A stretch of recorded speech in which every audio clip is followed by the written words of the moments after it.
नमस्कार, मी ओमकार गुडाळकर, जनवार्ता बातमीपत्रात आपले स्वागत. पाहुयात पुण्यातील काही विशेष घडामोडी.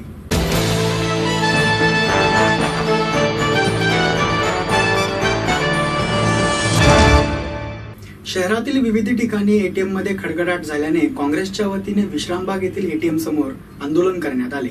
नोव्हेंबर महिन्यामध्ये शासनाने 500 आणि 1000 रुपयांच्या नोटा चलनातून रद्द केल्या. त्यानंतर बँकेतून पैसे काढण्यासाठी निर्बंध लावण्यात आले. नागरिकांची गैरसोय लक्षात घेता शासनाने नवीन 500 आणि 2000 रुपयांच्या नोटा जास्तीत जास्त चलनात आणल्या.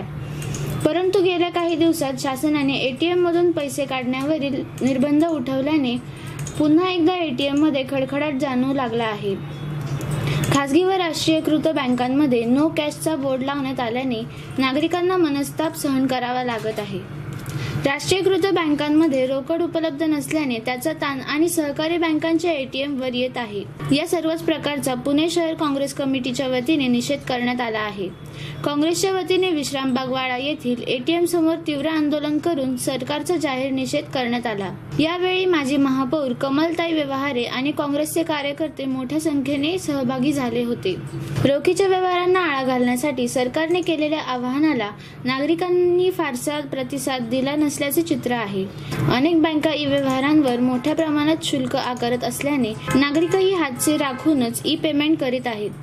नोटबंदीच्या काळात 2 ते 2.5 महिने सरासरी 80% व्यवहार हे नेट बँकिंग, क्रेडिट अथवा डेबिट कार्डच्या माध्यमातून होत होते. हे प्रमाण आता सुमारे 40% खाली आले आहे. त्यातच विविध बँकांनी व्यवहारांना भरघोस शुल्क आकारण्यास सुरुवात केली आहे. प्रत्येक बँकांचे हे दर वेगवेगळे आहेत. हॉटेलिंग, पेट्रोल, कपडे अशा व्यवहारांनुसार दर आकारले जात आहेत. पेट्रोलच्या प्रत्येक व्यवहारांसाठी 6 ते 14 रुपयांपर्यंत रक्कम आकारली जात आहे. त्यामुळे नागरिकही व्यवहाराचा प्रकार आणि निकड यानुसार ई व्यवहारांना पसंती देत आहेत.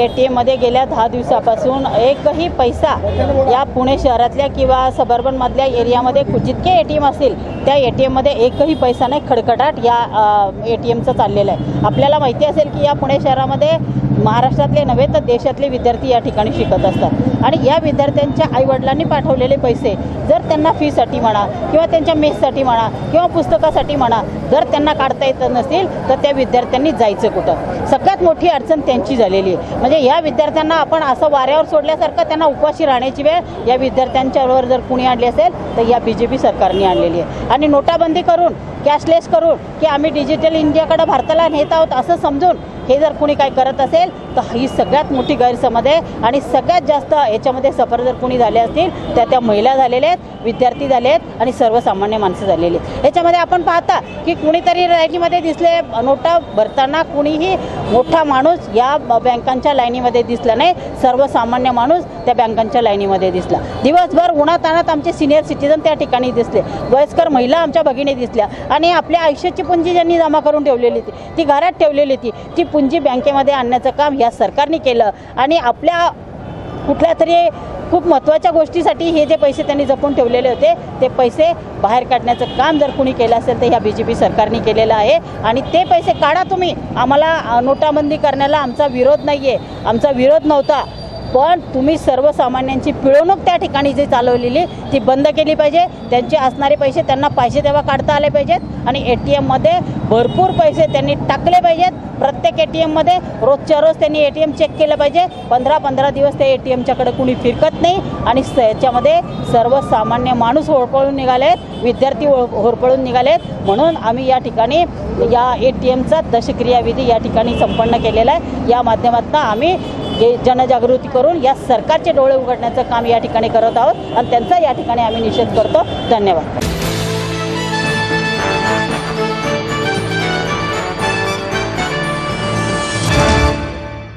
छत्रपती शिवाजी महाराजांच्या पुण्यतिथीला ढोल वाजवण्याच्या घटनेच्या निषेधार्थ सांस्कृतिक मंत्री विनोद तावडे यांच्या विरोधात राष्ट्रीय युवक काँग्रेसतर्फे मंडईत आंदोलन करण्यात आले. छत्रपती शिवाजी महाराजांच्या पुण्यतिथीच्या दिवशी रायगडावर आयोजित कार्यक्रमात 1000 ढोल वाजवण्यात आल्याचे घटनेच्या निषेधार्थ पुणे शहर राष्ट्रवादी युवक काँग्रेसतर्फे सांस्कृतिक मंत्री विनोद तावडे यांच्या विरोधात मंडई येथे आंदोलन करण्यात आले. या प्रसंगी तावडे यांची प्रतिमा असलेले ढोल वाजवून निषेध व्यक्त करण्यात आला. राष्ट्रवादी काँग्रेस युवकचे शहराध्यक्ष राकेश कामठे, महापालिकेचे विरोधी पक्षनेते चेतन तुपे यांच्यासह पक्षाचे अनेक कार्यकर्ते या आंदोलनात सहभागी झाले होते. महापुरुषांच्या पुण्यतिथीला ढोल वाजवणे ही विकृती आहे. आपल्या आदर्शांच्या मृत्यूदिनी ढोल बडवून आनंद व्यक्त केला जात नाही. तावडेंची ही कृती महाराष्ट्राचा अवमान करणारी आहे. त्यामुळे या कृतीच्या निषेधार्थ राष्ट्रवादीतर्फे आंदोलन करण्यात आल्याचे राकेश कामठे यांनी सांगितले.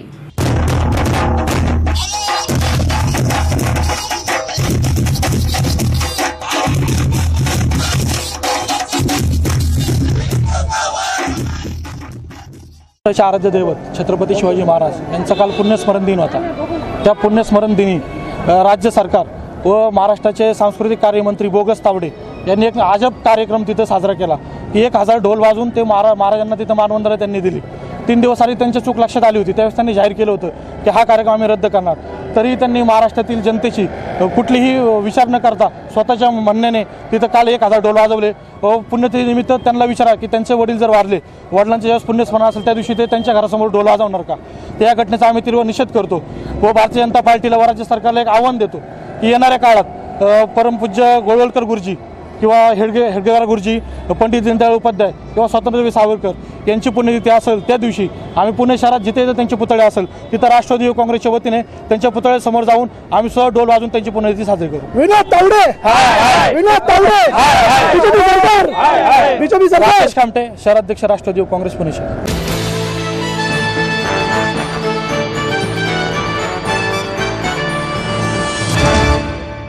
जनवार्ता स्पेशल रिपोर्टमध्ये मी सोनाली आपल्या सर्वांचं स्वागत करते. 14 एप्रिल या दिवशी डॉक्टर बाबासाहेब आंबेडकर यांची जयंती असते. या जयंतीनिमित्त महानगरपालिका आणि पोलीस प्रशासनाच्या वतीने जय्यत तयारी सुरू असताना आपल्याला दिसते. महानगरपालिकेच्या वतीने डॉक्टर बाबासाहेब आंबेडकर पुतळ्याचा हा परिसर आहे तो परिसर स्वच्छ धुवून घेण्यात आलेला आहे. परंतु कुठेतरी याला गालबोट लागलेला आपल्याला दिसते. वर्षानुवर्षे डॉक्टर बाबासाहेब आंबेडकर जयंतीच्या दिवशी हजारोंच्या संख्येने लाखोंचा जनसमुदाय इथे दर्शनासाठी येत असतो. इथे मेणबत्त्या पेटवल्या जातात. परंतु वर्षानुवर्षे ते जे मेणबत्त्या काढल्यानंतर ते जे मेणबत्तीचे डाग आहेत ते आपल्याला तसेच दिसत आहेत. या परिस्थितीला कुठेतरी महानगरपालिका प्रशासन जबाबदार असल्याचं दिसतंय. 2 दिवसावर येऊन ठेपलेल्या डॉक्टर बाबासाहेब आंबेडकर यांच्या जयंतीनिमित्त या ठिकाणी जो हिरवळीचा गालिचा अंथरला जातो तर आपण पाहताय की अर्धवट अशा पद्धतीचा हा गालिचा अंथरलेला दिसतो. जर लाखो भाविक इथे दर्शनाला येत असतात, लाखोंचा जनसमुदाय इथे आपल्या महामानवाचं दर्शन घेण्यासाठी येत असतात, तर या लोकांचे या गार्डनमध्ये बसण्याची जी सोय असते ती महानगरपालिकेकडून कुठेतरी अर्धवट कामे केलेली इथे दिसत आहेत. परंतु जय्यत तयारी सुरू आहे महानगरपालिकेच्या वतीने आणि नागरिकांच्या सुरक्षेच्या दृष्टीने पाहायला गेलं तर पोलीस प्रशासनाची तैनात आहे ती व्यवस्थितरित्या करण्यात आलेली आहे. पोलीस प्रशासनही इथे व्यवस्थितरित्या ठेवलेलं आहे की जेणेकरून नागरिकांची गैरसोय होऊ नये आणि जे काय अनिष्ट प्रकार घडतात ज्या बाबासाहेब आंबेडकर जयंतीच्या दिवशी या पुतळ्याच्या परिसरामध्ये तर ते अनिष्ट प्रकार इथे घडू नयेत या दृष्टिकोनातून पोलीस प्रशासनही सज्ज झालेलं आहे. या परिसरामध्ये विविध प्रकारच्या संघटना, संस्था आणि मंडळं आहेत. त्यांचे फ्लेक्स आपण लागलेले इथे पाहतोय. महानगरपालिकेच्या वतीने पूर्ण या परिसरामध्ये मोठ्या प्रमाणात मांडव घातलेला आपल्याला दिसतोय.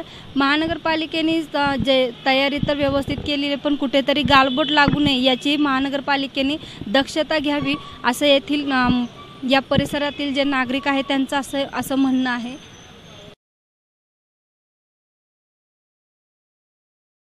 एकच दिवसावर येऊन ठेपलेल्या डॉक्टर बाबासाहेब आंबेडकर जयंतीनिमित्त लाखोंच्या संख्येने या आपल्या महामानवाला दर्शन घेण्यासाठी पुणे आणि पुण्याबाहेरूनही लोक येत असतात. तर या गर्दीला कुठेतरी गर्दीमध्ये काही अनिष्ट प्रकार घडू नये याची दक्षता नागरिकांनी घ्यावी असं महानगरपालिकेकडनं आवाहन केलं जाते.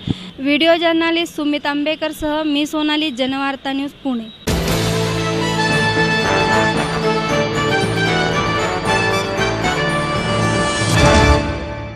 जुन्नर तालुक्यातील निळवणे येथील प्राचीन हेमांडमंथी मंदिरामध्ये चैत्र पौर्णिमेच्या रात्री खंडेरायाच्या 3.5 किलो मुकुटाची भव्य मिरवणूक काढण्यात आली। हे आहे जुन्नर तालुक्यातील श्री कुलस्वामी खंडेराय मंदिर। 1639 मध्ये या मंदिराची उभारणी करण्यात आली।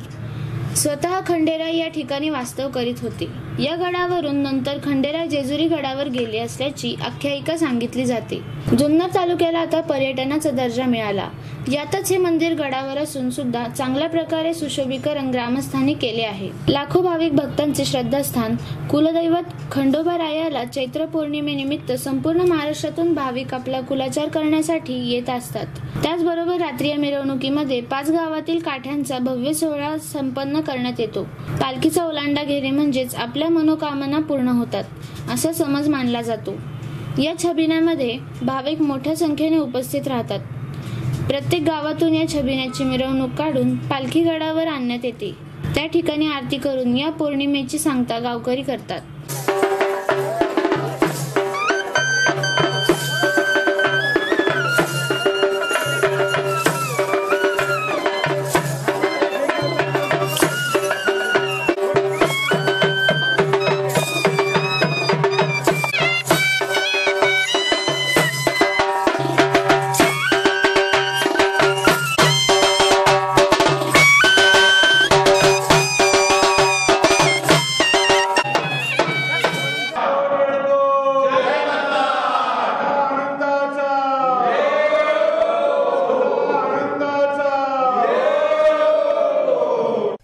हे श्री कुलस्वामी खंडेरायाचं जे मंदिर आहे हे फार प्राचीन मंदिर आहे। तमाम महाराष्ट्राचं कुलदैवत आहे आणि याचा इतिहास असा आहे की पुरातन काळामध्ये ज्या वेळेला खंडेरायाने बानूशी विवाह नळदुर्ग इथे केला आणि बानूला घेऊन ते ज्यावेळी जेजुरीकडे निघाले, जेजुरीला निघाल्यानंतर भक्तांच्या प्रेमाच्या पोटी त्यांच्या श्रद्धेपोटी इथे गडावरती आले आणि इथे स्थानापन्न झाले आणि त्यांनी शिवलिंगाची स्थापना केली आणि त्यानंतर ते बानूला घेऊन जेजूर गडावरती प्रस्थान केलं। त्यांनी सकाळी 5 वाजता श्रीची पूजा होते, त्यानंतर हनुमान जन्मोत्सवानी कार्यक्रमाला सुरुवात होते, त्यानंतर 8 वाजता सकाळी 8 वाजता श्रीचा जो मुखवटा आहे चांदीचा तो मुखवट्याची मिरवणूक निघते आणि त्या मांडवडाळासह भव्य अशा मिरवणुकीसह तो गडावरती ती मिरवणूक येते। मंदिरामध्ये आल्यानंतर त्या श्रीचं स्वयंभूवरती स्थानापन्न होतात आणि त्यानंतर कुलस्वामी स्थानापन्न झाल्यानंतर आरती होते ना, आरती झाल्यानंतर भंडारा आणि खोबऱ्याची प्रचंड अशा प्रमाणामध्ये उधळण होत असते। दिवसभर हजारो भाविक इथे दर्शनासाठी महाराष्ट्रातून येत असतात।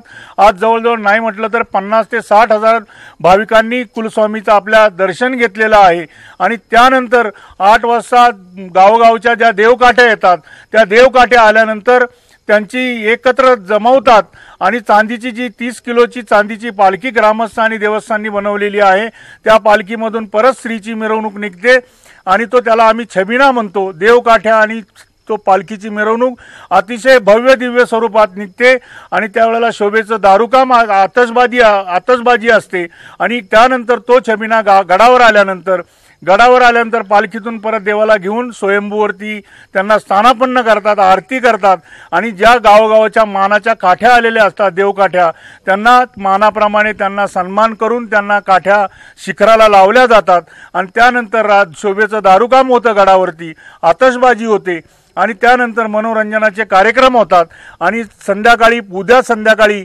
दुसऱ्या दिवशी आखाड्याचा जो कार्यक्रम असतो पैलवानांचा, महाराष्ट्रातले नामवंत पैलवान इथे येत असतात, त्यांच्यासाठी असे मोठमोठी योग्य इनाम त्यांना दिले जातात आणि त्या आखाड्याचा कार्यक्रम संपन्न झाल्यानंतर कुस्त्यांचा कार्यक्रम संपन्न झाल्यानंतर देवाला घेऊन परत गावात जातात आणि हनुमान मंदिरामध्ये पर्यंत गेल्यानंतर यात्रेची सांगता होते। नळवणे ग्रामस्थांनी ज्या पद्धतीने इथे गडाचा विकास केलेला आहे आणि हे जे फार पुरातन मंदिर गगनगिरी महाराजांच्या हस्ते त्याचे जीर्णोद्धार करून ज्या पद्धतीने इथे पर्यटनाचा विकास केलेला आहे त्या पद्धतीने शासनाने पण इथे हातभार लावून ग्रामस्थांना त्यांची मदत करावी आणि इथं महाराष्ट्राला आणि जुन्नर तालुक्याला एक पर्यटन स्थळ म्हणून कसं विकसित करता येईल याचा स्थानिक नेत्यांनी आणि शासन स्तरावर चांगल्या प्रकारे विचार व्हावा अशी आमची ग्रामस्थांची आणि देवस्थान कमिटीची कळकळीची विनंती राहील।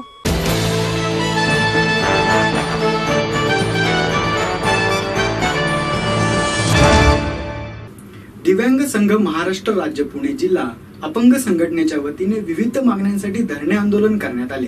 दादा आल्हाट आणि धर्मेंद्र सातव यांच्या नेतृत्वाखाली हे धरणे आंदोलन करण्यात आले. यावेळी संघटनेचे पदाधिकारी मोठ्या संख्येने उपस्थित होते. पथारीवाले व हातगाडी स्टॉल धारक या अपंग व्यावसायिकांवर होणारी कारवाई थांबवावी, अपंग व्यक्तींचे बायोमेट्रिक सर्वेक्षण तात्काळ सुरू करण्यात यावे व ते अखंड चालू ठेवावे. तसेच अपंगांच्या पारित केलेल्या कायद्यांबाबत अतिक्रमण विभागाचे निरीक्षक व तत्सम अधिकारी यांना अपंग संरक्षण कायद्याने प्रशिक्षण देण्यात यावे आणि पुणे महानगरपालिकेच्या अंतर्गत अपंगांच्या प्रलंबित असलेल्या कल्याणकारी योजना लवकरात लवकर सुरू कराव्यात, अशी विविध मागण्या यावेळी करण्यात आल्या. या संदर्भात अधिक माहिती देताना धर्मेंद्र सातव म्हणाले, मी धर्मेंद्र सातव. आमच्या मागण्या अशा आहेत की इथं पुणे महानगरपालिकेच्या हद्दीमध्ये अपंग लोक स्वतःच्या पायावर उभं राहून भीक न मागता कष्टाने हातगाडीचा व्यवसाय सुरू करत आहेत. परंतु महानगरपालिकेचे कर्मचारी कायदेशीर बाबीची पूर्तता दाखवून त्यांच्या हातगाडी व्यवसाय पोटपाण्याचा व्यवसाय बंद करण्याचा प्रयत्न करत आहेत. आणि धनदाडक्या लोकांना मात्र ते सूट देत आहेत. परंतु अपंग व्यक्तींवरच कारवाई केली जात आहेत. अपंग कायद्यानुसार अपंगाला पर्याय त्याचं अतिक्रमण काढताना त्याचं पर्याय पुनर्वसन केल्याशिवाय ते काढता येत नाही. त्यामुळे आमची महानगरपालिकेला एवढीच मागणी आहे की तुम्ही जर अतिक्रमण वाटत असेल तर तुम्ही त्याला पर्यायी जागा व्यवस्थेसाठी देणं बंधनकारक आहे. त्याचप्रमाणे महानगरपालिकेचा जो 3% निधी आहे त्यांनी तो अपंगांच्या कल्याणकारी योजनांवर ते खर्च केला जात नाही आहे. तसंच महानगरपालिकेच्या हद्दीमध्ये जेवढे महानगरपालिकेने गाळे बांधलेले आहेत त्या गाळ्यामध्ये अपंग कायद्यानुसार 3% गाळे अपंग व्यक्तींना व्यवसायासाठी देणं बंधनकारक आहे. तसंच महानगरपालिकेच्या वेगवेगळ्या विभागामध्ये नोकरीचा भरती आहे, म्हणजे अपंगांचं नोकरी अनुशेष आहे, परंतु अपंगांचा 3% नोकरीचा कोटा भरून काढला जात नाही. त्यामुळं अपंग नोकरीपासून वंचित आहे. त्यामुळं अपंगांचा महानगरपालिकेने अपंगांसाठी रोजगाराची संधी उपलब्ध करून द्यावी आणि अपंग व्यक्तींना सार्वजनिक ठिकाणी चित्रपटगृह असू द्या अथवा नाटकगृह किंवा सांस्कृतिक भवन अशा शासकीय इमारती या ठिकाणी जाताना त्यांना खूपच अडचणींची शर्यत पार करावी लागते. अपंग कायद्यानुसार 1995 अपंग कायद्यानुसार व शासन निर्णयानुसार सार्वजनिक इमारती व शासकीय इमारती या अडथळ्यावर आहेत, बॅरियर फ्री असायला हवं आहेत. परंतु हे महानगरपालिकेचे अधिकारी ज्यावेळेस इमारतीची परवानगी देताना चिरीमिरी घेऊन कायद्याचं उल्लंघन करत आहेत आणि बॅरियर फ्री वातावरण आहे का नाही याची पाणी न करता परवाना देत आहे. त्यामुळं अपंगांना इथं मुक्त संचार करताना खूपच अडचणीला सामोरं जावं लागते. अपंग हा समाजाचा घटक आहे. त्याला समाजाच्या मुख्य प्रवाहात आणण्यासाठी शासनाच्या भरपूर योजना आहेत, अपंग कायदा आहे, परंतु त्याची अंमलबजावणी हे अधिकारी लोक काटेकोरपणे करत नसल्यामुळं अपंग शासकीय सोयीसुविधापासून वंचित आहे. अशा अधिकारी अपंगांना शासकीय योजनेपासून वंचित ठेवत आहे. अशा अधिकाऱ्यांवर कारवाई करावी अशी सुद्धा आज आम्ही इथं मागणी करत आहेत. तर दुपारपर्यंत आम्ही त्यांना वेळ दिलेली आहे. दुपारपर्यंत जर त्यांनी आमच्या मागण्यांचा विचार केला नाही तर जर ते कायदा पाळत नसतील, ते कायद्याचं उल्लंघन करत असेल तर आम्ही सुद्धा मग कायदा हातात घेऊ. अपंगांच्या न्याय हक्कासाठी आम्ही इथं तीव्र आंदोलन करू, रस्ता रोको करू अथवा कुठलंही तीव्र आंदोलन करू आणि याची जबाबदारी सर्वस्व महानगरपालिका अधिकाऱ्यांची असणार आहे. मी पल्लवी भालशंकर. अपंगाचं इतकं उल्लंघन करत आहे की महानगरपालिका अतिक्रम करते, पण ज्याच्याकडनं हप्ता मिळते त्याच्याकडनं अतिक्रम केले जात नाही आहे आणि अपंग लोकांवरच अतिक्रम होतं. का होतं असं? आणि जे पास आमचे बंद झालेले आहेत त्याचे पण कारण आहे की अतिक्रम कॉर्पोरेशनचंच आहे. आमचा परवाना जरी असला तरी अतिक्रमचे लोक म्हणजे जे अधिकारी आहेत ते अपंग लोकांवरच अतिक्रम करतात. तर माझी अशी अपेक्षा आहे की ते अतिक्रम होऊ नये आणि 4% निधीतनं तो सरकारी कामामध्ये जो अपंग कोटा असतो तो भरून काढावा अशी माझी अधिकाऱ्यांना विनंती आहे. आणि जर आमच्या मागण्या जर पूर्ण केल्या नाहीत तर आम्ही दुपारपर्यंत त्यांना वेळ दिलेला आहे. दुपारनंतर आम्ही आमच्या जे हातात असेल त्याप्रमाणे आम्ही ते करू.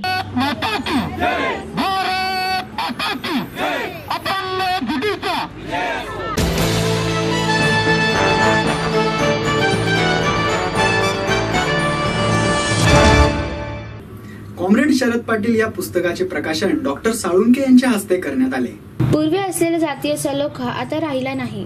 उलट जातीय द्वेष निर्माण व्हावा तशी मानसिकता तयार व्हावी यासाठी प्रयत्न केले जात आहेत. त्यामुळे जाती अंतासाठी लढणाऱ्या व्यक्तींच्या समाजाला गरज असल्याचे मत ज्येष्ठ विचारवंत डॉक्टर आ. साळुंखे यांनी व्यक्त केले. हर्मिस प्रकाशन आणि राणा चव्हाण प्रतिष्ठानच्या वतीने नवी पेठेतील निवारा संस्थेच्या सभागृहात आयोजित कार्यक्रमात कॉम्रेड शरद पाटील पुस्तकाचे प्रकाशन साळुंखे यांच्या हस्ते झाले. त्यावेळी ते बोलत होते. ज्येष्ठ समाजसेवक doctor Baba Adhav, comrade Vilas Sonawane, comrade Sharad Patil, पुस्तकाचे संपादक रमेश चव्हाण, हर्मिस प्रकाशनाच्या अनिता पाटील यावेळी उपस्थित होत्या. साळुंखे म्हणाले की ज्या समाजाला ज्ञानाच्या निष्ठेसाठी काम करणाऱ्या व्यक्ती तयार होणार नाहीत, तो समाज कधीही उन्नत होत नाही. मग त्या समाजाने भौतिक प्रगती कितीही करो. अलीकडे क्रांती या शब्दाप्रमाणे जाती अंत हा शब्द देखील अनेकदा उच्चारण्यात येत आहे. आज याबाबत चित्र काय आहे? उलट पूर्वी असलेला जातीय सलोखा देखील आता राहिलेला नाही. उलट जातीय द्वेष निर्माण होईल असे वातावरण तयार केले जात आहे. त्या विरोधात लढा देण्यासाठी झोकून देणारी व्यक्ती हवी. निवृत्त व्यक्तींनी अशा कामी लक्ष दिल्यास काही फरक पडू शकेल. कॉम्रेड शरद पाटील हे माझ्या वाचनामध्ये फारसे आलेले नाही, पण मी गेले 22-23 वर्ष राणा चव्हाणांचं उपेक्षित साहित्य लेख संकलनाचे काम आणि ते वाचताना मला शरद यांच्या संबंधी काही त्यांची वाक्य वाचायला, त्यातल्या त्यात बुद्ध, मार्क्स, फुले, आंबेडकर ह्या लेखांना कुठली मांडणी आणि एके ठिकाणी त्यांनी म्हटलं की महाराष्ट्रात जर कॉम्रेड शरद पाटलांसाठी बिरादरी वाटली पाहिजे, त्यामुळे शरद पाटील समजून घेणं हे मला कर्तव्याचं वाटू लागलं. तर कार्यकर्त्यांना, विचारवंतांनी जे मार्गदर्शन करायचं आहे ते तुम्ही चांगलं मार्गदर्शन केल्याबद्दल प्रश्न नाही. प्रश्न असा आहे, भौतिक जीवनाचा विचार करणारी बुद्धमात सुद्धा भौतिक जीवन त्यांनी टाळले नाही किंवा कोणी सांगितलं मार्क्स सौतांत्रिक तो काही समाजवाद किंवा दुर्दैवी गत्यात्मक भौतिकवाद असे खूप अशी शब्दांचे गत्यात्मक भौतिकवादाची तुला मांडणी शरद पाटील. प्रश्न असा आहे, भारतीय संदर्भात जी विषमता वाढीला लागलेली आहे त्या विषमता या मूल्यांच्या बद्दलच्या संकल्पनेबद्दल नेमकं काय आहे? बुद्धाच्या प्रभाव क्षेत्राची तुम्ही सांगितलं सर, विषमता किती वाढावी? मुद्दा असा आहे की बुद्ध किंवा या विचारवंतांचा आपण संबंध मागोवा घेतला मी जात नाही. मला फुल्यांच्याकडे बघायचं अशासाठी आणायचं की महात्मा ज्योतिराव फुलेंनी सत्यशोधक शब्द वापरला आणि माझं नातं शरद पाटलांशी जमलं केव्हा तर शरद पाटलांनी आपल्या पार्टीला सत्यशोधक सत्यशोधक हमी तलवाईंनी मुस्लिम सत्यशोधक म्हटलं पाहिजे, मुस्लिम सुधारणा मंडळ नाही केलं, मुस्लिम सत्यशोधक म्हटलं. आणि अनेक मंडळींनी त्यांनी सांगितले की हा सत्यशोधक शब्द तुम्ही काढू, पण त्यांनी तो आग्रहाने टिकवला आणि आजही आणि पुरोगामी सत्यविषय जेव्हा चालवतो तेव्हा आम्हाला असं वाटतं की महात्मा ज्योतिराव फुलेंनी ते त्यांना फार मोठी विचारवंतांच्या याच्यामध्ये फार मोठी मान्यता असेल त्या गावामध्ये या माणसाने भारतीय समाजातली जाती व्यवस्था, धर्मव्यवस्था, स्त्री दोनोंही उल्लेख केला त्यांच्या भाषणामध्ये. फुल्यांनी स्त्री शूद्रा ती शूद्रा सोडली. माझी अपेक्षा अशी आहे, मार्क्सने जेव्हा क्लास शब्द वापरला, मार्क्सने जेव्हा वर्ग शब्द वापरला, त्याचं डेफिनेशन त्यांनी एक करू शकलं असं इतरपर्यंत म्हणतात मला माहिती, पण आज माझ्या मध्ये जे आम्हाला ऐकवण्यात आलेलं असं आलं की क्लासची व्याख्या मार्क्सचा मला माहिती. परंतु फुल्यांनी भारतीय संदर्भात स्त्री शूद्राती शूद्र शब्द आणि जेव्हा स्त्री शूद्राती शूद्र शब्द वापरलेला आहे, स्त्री महत्वाचा मुद्दा कोणता? कारण पुढे वाटचाल करणारे शरद पाटील जेव्हा लिंगभेदाच्या बद्दल जेव्हा विचार करतात, जात, धर्म, लिंग या शब्दांचा जेव्हा विचार करतात तेव्हा लगेच लक्षात येतं की फुल्यांच्या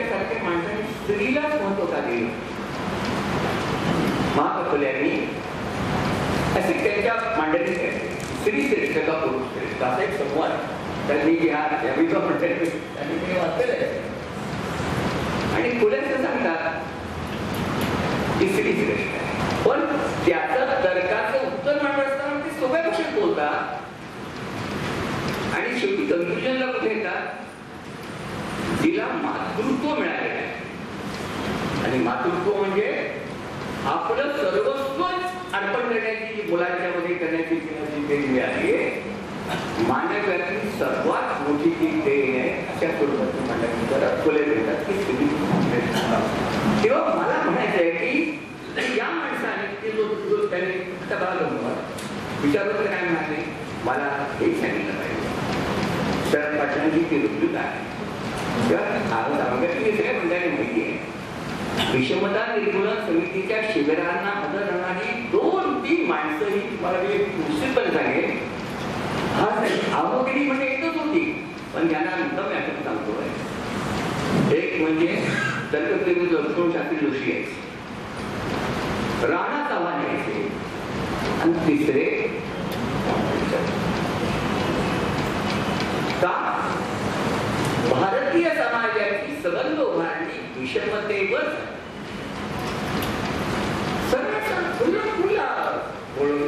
आताची 5 बोटं सारखी नाही कशी सांगता समर्थ. मुद्दा असा आहे की समता शब्द डाव आणि इकडे मांडणी कोणती आहे, माणसं जन्माने समान म्हणजे काय. मुद्दा असा आहे की मी हा म्हणण्याने मुद्दा क्रांती करणार आहे. विचारवंतांच्या जगतामध्ये खूप असे लग्न, परंतु भारतीय मानस जे गेला जन्म त्याचा तो कर्मविभाग गेल्या जन्मातल्या पापपुण्याच्या हिशोबामुळे मला ते आल्या नशिबाने मला भोगलं पाहिजे, तो कर्मविभाग हे त्याच्या डोक्यातलं रसायन जे आहे. बाईला काय करू पण त्यांना काय करावं, गेल्या जन्मात काय घडवतो मिळा माझ्या नशिबात आलाय म्हणून बाईची सत्य आहे. विचारवंत मंडळी या विचारसरणीला का लागेल जरा जनमानस बदले या प्रक्रियेत तुम्ही आता ते